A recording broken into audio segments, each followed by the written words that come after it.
Շրջակա միջավայրի հարգելի նախարար, կառավարության, գործադիր իշխանության, օրենսդիր իշխանության,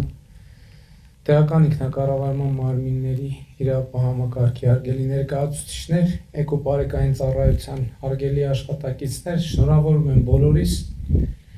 էկոպարեկային ծառայության Կոտայքի և Գեղարքունիքի մարզերի ստորաբաժանման աշխատանքի մեկնարկի առիթով արդեն սա նմանատիպ մեր երրորդ միջոցառումն է և մենք էկոպարեկային ծառայություն ունենք արդեն 4 մարզերում։ Սա շատ կարևոր իրադարձություն է և շատ կարևոր փոփոխություն է և արտահայտում է մեր ռազմավարությունը բնության և շրջակա միջավայրի նկատմամբ ավելի ու ավելի ուշադիր լինել և ավելի ու ավելի առերեսվել շրջակա միջավայրի նկատմամբ խնամքի և հոգատարության ավելի ու ավելի ակնհայտ դարձող անհրաժեշտության։ Ընդհանրապես այսօր աշխարհը ապրում է կլիմայի գլոբալ փոփոխություններ և մենք նույնպես այդ փոփոխությունները և անոմալիաները տեսնում ենք, սկսած նրանից, որ տեսնում եք հանրապետությունում ամսվա տեղումները կարող են տեղի ունենալ ընդամենը ժամերի ընթացքում։ Մենք պետք է նաև նայենք, այս անոմալ կարկուտները ինչի հետևանք են, արդյոք դա էլի կլիմայի գլոբալ փոփոխության հետևանք են, թե այլ գործոնների ազդեցության տակ է դա տեղի ունենում։ Նկատի ունեմ այս ամեն ինչը հիշատակում եմ ընդգծելու համար, որ արդեն բավականին երկար ժամանակ կան գիտնականների խմբեր, ովքեր ասում են, որ բնության նկատմամբ մեր ոչ այդքան հոգատար վերաբերմունքն է, որ բերում է նման հետևանքների։ Իհարկե, այս կարծիքի հետ բոլորը չէ, որ համաձայն են, բայց մի բան ակնհայտ է, որ բնությունը պետք է լինի մեր առանձնահատուկ հոգացության առարկան։ Նաև այն տրամաբանությամբ ուզում եմ էլի հիշեցնել, որ դժվար և ճգնաժամային ժամանակներում բնությունը, մեր անտառները ի վերջո կենսական նշանակություն են ունեցել Հայաստանի Հանրապետության համար և ըստ էության Հայաստանի սոցիալ-տնտեսական ճգնաժամի պայմաններում ծառայել են մեր պետությանը և մեր ժողովրդին։ Հիմա ժամանակն է, որ մենք մեր պարտքը վերադարձնենք մեր բնությանը, մեր անտառներին և ուզում եմ նաև հարցը դիտարկել կենսաբազմազանության COP17 գագաթնաժողովի և ընդհանրապես COP17-ի նախագահող երկրի տրամաբանությամբ, որովհետև անտառները, շրջակա միջավայրը և նրա նկատմամբ մեր վերաբերմունքն է ի վերջո ստեղծում կամ կրճատում են պայմանները, որտեղ հենց տեղի ունենում կենսաբազմազանությունը։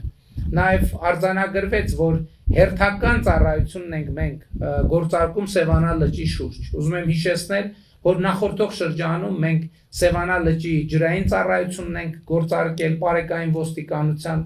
հետագայում նաև առափնյա ծառայությունն ենք գործարկել, որ իհարկե տարբերվող գործառույթ ունի,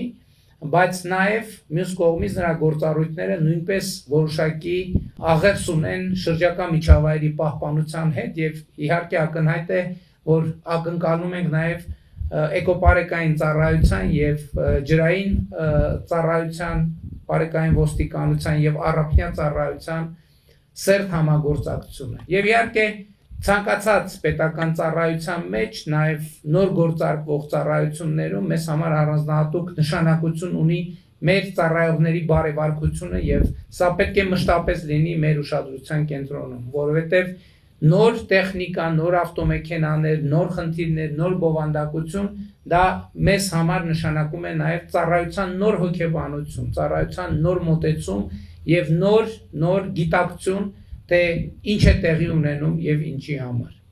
Ուզում եմ կրկին բոլորի շնորհավորել հերթական ստորաբաժանման կառույցի աշխատանքային մեկնարկի առիթով և էկոպարեկային ծառայության հարգելի աշխատողներ, ձեզ մաղթել բարի, հաջող ծառայություն և իհարկե ակնկալում եմ, որ այդ ծառայությունը կիրականացվի բարևարկության և պրոֆեսիոնալության բարձր մակարդակով և Հայաստանի Հանրապետության քաղաքացիները և մասնավորապես Գեղարքունիքի և Կոտայքի մարզի բնակչությունը շնորհակալությամբ կլծվեն ձեր ծառայության նկատմամբ։ Ես սա ուզում եմ ընդգծել, որովհետև պարզ է, որ բոլոր դեպքերում, երբ որ մենք առնչվում ենք իրավախախտների հետ, Դա իհարկե ինքնին տհաճ իրավիճակ է, բայց երբ որ մեր ծառայությունները գործում են պրոֆեսիոնալ հստակ օրենքին համապատասխան, դա շնորհակալության եւ գոհունակության մեծ մակարդակ է առաջացնում քաղաքացիների, բնակավայրերի, բնակչության շրջանում եւ հենց այս տրամաբանությամբ պետք է առաջնորդվել։ Մենք քչերի համար քիչ օրինախախտների համար խնդիրներ ստեղծելով կամ կանխարգելելով այդ խնդիրները շատերի համար ստեղծում ենք կյանքի հարմարավետության եւ ինքնազգացողության բոլորովին այլ պայմաններ եւ սա է պետական ցանկացած ծառայության տրամաբանությունը եւ ես ձեզ հաջողություն եմ մաղթում, մեզ հաջողություն եմ մաղթում այս տրամաբանությունը իրագործելի։ Շնորհակալ եմ։